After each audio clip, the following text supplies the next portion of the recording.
Flaco em La Liga, Vitor Roque na Premier League. Palmeiras tem planos para as estrelas do elenco pós-Copa e não descarta vendas. A ESPN apurou que o Verdão se vê em condições de negar ofertas. Olha aí, Felipe. Negar ofertas que possam ser encaradas como irrecusáveis. Ixi, peraí que pulou. Rico, muito rico. E que, não tem interesse algum, e que não tem interesse algum em negociar as peças. Atualmente, olha aqui, ó, a dupla de ataque formada por Flaco Lopes e Vitor Roque, além do meia Alan, são apontados como os principais alvos de fora do clube. O que é interessante desse trio é que cada um tem um perfil. Sim. Né? O Alan é cria. O Vitor Roque foi um jogador que o Palmeiras investiu muito, 25 milhões de euros. Isso. E o Flaco foi um jogador que o Palmeiras encontrou ali no mercado, né? Análise de desempenho, não pagou caro, né? Comprou na planta, pagou baixo e agora tá super valorizado, Felipe. No caso do Flaco, o Palmeiras não pagou tão baixo assim, né? Verdade. Na época foi a maior contratação do Palmeiras, 10 milhões, não foi isso? Foi 10 milhões de euros, 50 milhões de reais. Verdade. É que na época pareceu caro porque o Flaco ele não entregava dentro de campo. Hoje, você pensa num pacote no geral do Flaco, você pensa que foi barato. Porque por tudo que ele entrega, os gols, assistências. Mas o que eu tenho de informação aqui, eu até acho que outro dia eu falei no Fala Fonte, Bruno Vicari, é porque vai ser muito difícil do Palmeiras segurar o Flaco Lopes no meio do ano. O que ele tem de sondagem da La Liga, como o Bocato falou, do futebol italiano e de outras ligas do futebol europeu, tá crescendo cada dia. E ele sendo convocado para a Copa do Mundo, o mercado ele explode, né? E ainda mais porque até o Scaloni deu na coletiva, né? Que eu esqueci o nome do atacante da Argentina que lesionou. Que era o nome, sobrenome italiano. Ele atuou no Strasbourg, da França, que é um cara que tá jogando muito, mas ele acho que rompeu o ligamento do joelho e tá fora da Copa do Mundo. E era um cara que ele ia disputar a vaga com o Flaco Lopes na seleção argentina para a Copa do Mundo. Acabou que ele se lesionou. Panichelli, Joaquim Panichelli. Isso, e agora o Flaco Lopes, não dá para cravar que ele já tá convocado, mas ele tem quase os 2 pés na convocação, entendeu? Na Copa do Mundo. Porque era o cara que disputava a posição com ele. Então imagina se o Flaco disputa a Copa do Mundo com a seleção da Argentina. Aí o valor de mercado dele sobe e as procuras ainda aumentam. Porque a matéria aqui do Bocato, do Laurentiis e do Nicoletti fala que o Palmeiras aceitaria abrir conversas por 40 milhões de euros, Bruno. Então a gente está falando do mesmo valor aí que o Zenit pede para começar a conversa com o Luiz Henrique. Totalmente. E características diferentes, né? O Luiz Henrique é mais de beirada, o Flaco já é mais goleador, mais centralizado. São dois jogadores que, vou arriscar, tá? Independentemente do sucesso coletivo de Argentina e de Brasil na Copa do Mundo, são dois jogadores que a tendência é valorização. Acho pouco provável os dois voltarem da Copa do Mundo desvalorizados, até por aquilo que tem entregado, né? O que o Flaco tem entregado no Palmeiras desde o ano passado, agora no começo do ano. O que o Luiz Henrique fez no ano passado e continua fazendo na temporada russa, com o Zenit tendo chance de ser campeão. Então, e o preço do futebol moderno é por aí mesmo. Jogadores jovens, com qualidade, polivalentes também. Ou seja, 40 milhões de euros pelo Flaco hoje, né? Depois da Copa do Mundo, assim como o Luiz Henrique, ouso dizer que o Palmeiras pede mais ou sonha com mais.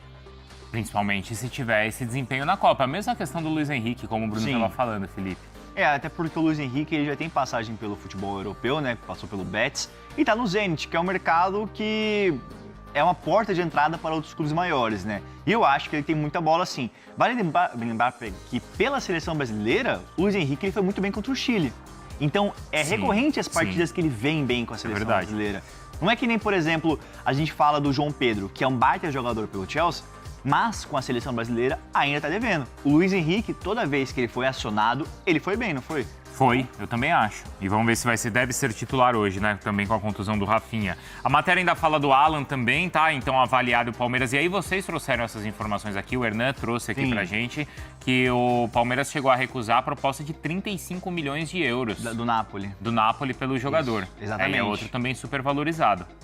Mas que o Palmeiras já está conversando para renovar o contrato, que vai até 2029 e renovar pelo menos até 2030. Até porque você passa de uma valorização salarial, né? Você aumenta o salário dele para ele ficar até de uma certa maneira confortável dentro do Palmeiras, porque aí quando chega um outro mercado, quando a gente fala de Itália, Inglaterra, vão oferecer um valor alto, mas se ele já tem um salário confortável no Palmeiras, às vezes o cara vai falar assim, não, prefiro ficar aqui. Assim como o Abel Ferreira, trazendo de exemplo.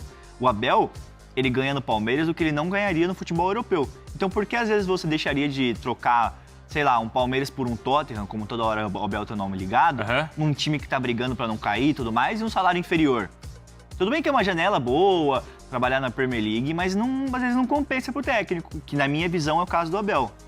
Exato. Deixa o like aí, pessoal. E vamos lá, ó. Então, isso é interessante, viu, Bruno? No último balanço, na projeção do Palmeiras para essa temporada, está prevista a venda de 360 milhões de reais, ou em atletas, para atingir a marca de 384 milhões de reais em vendas para o Palmeiras conseguir equilibrar a conta. Isso representa 32% do faturamento, tá? Então, assim, para bater 390 milhões de reais não é fácil. Talvez você tenha que negociar um desses aí que a gente está falando de 35, 40 milhões de euros. Sim. Qual é a conta que a gente já fez aqui bem por cima, tá, Bruno? O Palmeiras já negociou nesse ano o Aníbal e o Facundo. Sim. Os dois juntos já chega a quase 90 milhões de reais. Certo. Então vamos contar que tá faltando ainda 300. Quando a gente pensa desse, entre aspas, aqui, negociáveis, talvez na minha visão e pelo que eu tenho de feeling, conversando com pessoas do Palmeiras, até a gente conversou antes, é o Flaco Lopes. É um cara que, assim, tá no Palmeiras desde 2022, muito valorizado no mercado, deve disputar a Copa do Mundo. E é um jogador que, assim, ele tem 25 anos, ele tem a minha idade, né? Tem 25. O Vitor Roque, ele é um cara mais novo e chegou no Palmeiras ano passado. Acho que é difícil o Palmeiras vender o Vitor Roque. Só se chegasse uma proposta muito acima do que o Palmeiras pagou, né? Até porque, assim, vale lembrar que até pegou meio mal quando o Vitor Roque chegou no Palmeiras, que o André Cury, um dos empresários do Vitor Roque, falou que dentro de um plano de carreira para ele seria em 2, 3 anos voltar pro futebol europeu. Aí na coletiva ele tentou dar uma suavizada, falou que tava com a cabeça no Palmeiras. Mas o meu sentimento, com base em opinião e informação, é o que seja mais provável dessa lista ser vendido no meio do ano, é o Flaco Lopes. O Alan, claro, está muito valorizado, tem procuras do futebol europeu, do futebol italiano, do futebol inglês. Mas, né, Bruno Andrade, eu acho que, na minha visão, o Flaco Lopes, dentre esses nomes, talvez seja o mais possível ali. E quando a gente fala de 40 milhões de euros, a gente está falando 40 vezes 6, dá mais ou menos 260 milhões de reais. Somando os valores da venda do Aníbal e do Facundo, dá 350 milhões. Então já bate próximo ali do que o Palmeiras planeja de vendas. Porque aí, Bruno, você tem eu compreendo a visão do Felipe, mas não tem aqui, evidentemente, uma bola de cristal, não tenho aqui nenhum raciocínio de futurologia. Mas se eu colocar na balança, em cima da mesa, Flaco Lopes, Vitor Roque e Alan Elias, pela idade, pelo potencial e pelas características, o meu palpite, não é informação, a nossa informação é que os três estão valorizados, sempre recebem sondagens, mas na minha perspectiva aqui de mercado, olhando para o futebol europeu, especialmente para o futebol inglês, eu vejo que o Alan Elias, eu nem estou colocando aqui qualidade em cima da mesa, tá? Quem joga melhor, quem joga pior. É por qualidade também, mas potencial, característica e idade. O Alan Elias, para mim, ele desponta como potencial venda do Palmeiras no meio do ano, independentemente de Copa do Mundo para o Flaco Lopes, independentemente de Copa do Mundo para o Vitor Roque. E só para destacar que a gente às vezes não entra nessa conta, o torcedor esquece, mas tem alguns jogadores que estão emprestados ou que em revendas rendem um dinheiro importante também para o Palmeiras e que acaba entrando. Sim. Por exemplo, teve a negociação do John do Red Bull Bragantino para o Zenit. Certo. O Palmeiras tinha 20%, o Bruno Andrade, então quer dizer, já é um valor que entra. Teve a do Luiz Guilherme, foi do West Ham para onde? Foi pro Sport, foi né, pro Sport. Aí o Palmeiras não tinha percentual, mas entra aquela questão do mecanismo, isso, de solidariedade. Então é um dinheiro que vai contando. O Palmeiras tinha mais valia do Luiz Guilherme, só que ele foi vendido por um valor inferior àquele que ele foi contratado. Então o Palmeiras só ganhou no mecanismo, não teve mais valia. Tá, mas é um dinheirinho que vai enchendo esse cofrinho. Sim. É o dinheirinho. Eu tô lembrando de uma outra informação aqui, a gente tá falando de Palmeiras, calma que nós vamos trocar de assunto aqui no Fala Fonte. Mas um bastidor aqui que a gente apura muita coisa, às vezes passa, sabe? Tem que anotar no bloquinho de notas. Mas sobre Emiliano Martinez, que até um fã de esporte perguntou no chat, falando assim, por que o Palmeiras não vende o Emiliano? Não lembro quem foi que mandou no chat. Mas uns bastidores aqui. O Emiliano, ele é um cara que o Palmeiras pagou cerca de mais de 30 milhões de reais para tirar ele do futebol dinamarquês, do Michelin. É um cara que ainda não se adaptou. e vem encontrando bastante dificuldade para engatar uma sequência no Palmeiras. Conversando com pessoas próximas dele ali, pessoas do staff acreditam que ele precisa melhorar, precisa render mais, e o Emiliano mesmo, o Bruno Vicari, ele se cobra muito no dia a dia por uma melhora no Palmeiras. Para entregar mais, ser um cara mais participativo, estar mais entre os titulares do Abel Ferreira, porque é um cara que na ausência de jogadores como Marlon Freitas e tudo mais, ele acaba entrando. Até quando o Aníbal não estava, ele estava sem espaço no Palmeiras. Então, ele se cobra muito e o pessoal do entorno dele fala dessa cobrança, assim, que ele precisa melhorar, senão essa molecada que a gente tá falando do Palmeiras, tipo o Larson, a galera mais jovem, vai tomar o lugar dele. E aí realmente ele vai ficar sem espaço. O Pacheco, né? Pacheco, muito bem lembrado. E aí é até engraçado porque ele foi convocado para a seleção uruguaia, mesmo não estando atuando tanto pelo Palmeiras. E aí me falaram que o Bielsa gosta muito dele, apesar dele não ter atuando muito pelo Verdão, mas é um jogador que está sendo convocado para a seleção uruguaia e sabe que precisa entregar mais pelo Palmeiras. Então, aqueles bastidores, né, conversando com pessoas próximas, a gente vai entendendo um pouquinho a situação de alguns jogadores que, na visão dos torcedores do Palmeiras, que podem até mandar no chat, não vem rendendo tanto. E é o caso do Emiliano. O Anderson já perguntou aqui, ó, o Paulinho já vai pro jogo contra o Grêmio, pelo menos no banco? Não, ainda não, viu, Anderson? Vem aqui ver um negócio. Veio. Aqui, ó. Tem as imagens aí do Paulinho lá no jogo de ontem? No jogo treino? Ah, tá. Porque aí eu conversei com algumas pessoas lá, ó. E aí, assim, não tem data, mas é assim, tá vindo. Tá vindo? Tá vindo. Aí a questão é a seguinte, ô Felipe, e aí vamos lembrar o que a gente já falou aqui, porque o próprio o auxiliar do Abel, não Castanheira, eu sempre confundo. Eu sei quem João Martins. Isso. Ele falou o seguinte, vamos aproveitar a data FIFA para dar nova dinâmica de treino pro Paulinho, e ontem ele participou ali do treino como coringa, né, jogando com o pessoal das categorias de base, e aos poucos eles vão aumentando a minutagem nos treinos. E o Anderson Barros mesmo contou pra gente que o Paulinho não tá sentindo dor, o que já é ótimo. Então ele vai ganhando esse recondicionamento. Perfeito. O que é que o Martins falou? Que eles iam aproveitar essa data FIFA para ele ter mais volume de treino, que aí a partir de 2 ou 3 semanas, em algumas semanas ele já começaria a treinar com o grupo. Perfeito. E aí sim, aos poucos voltaria ao time. Então a gente tá imaginando o final de abril.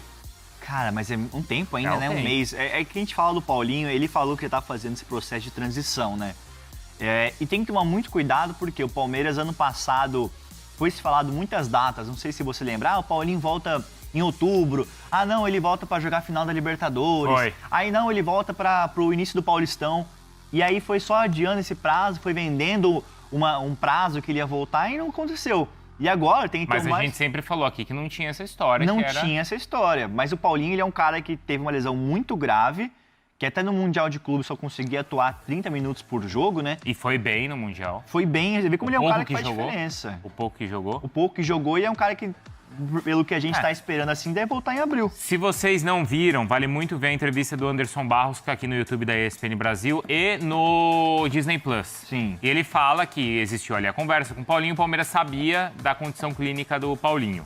Quando ele chegou, mais ou menos em fevereiro, março, eles avaliaram que seria preciso fazer uma outra cirurgia.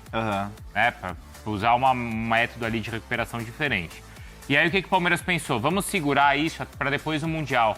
Assim a gente empurra, ele tenta participar do Mundial como participou, e depois do Mundial a gente faz a nova cirurgia, e foi o que aconteceu.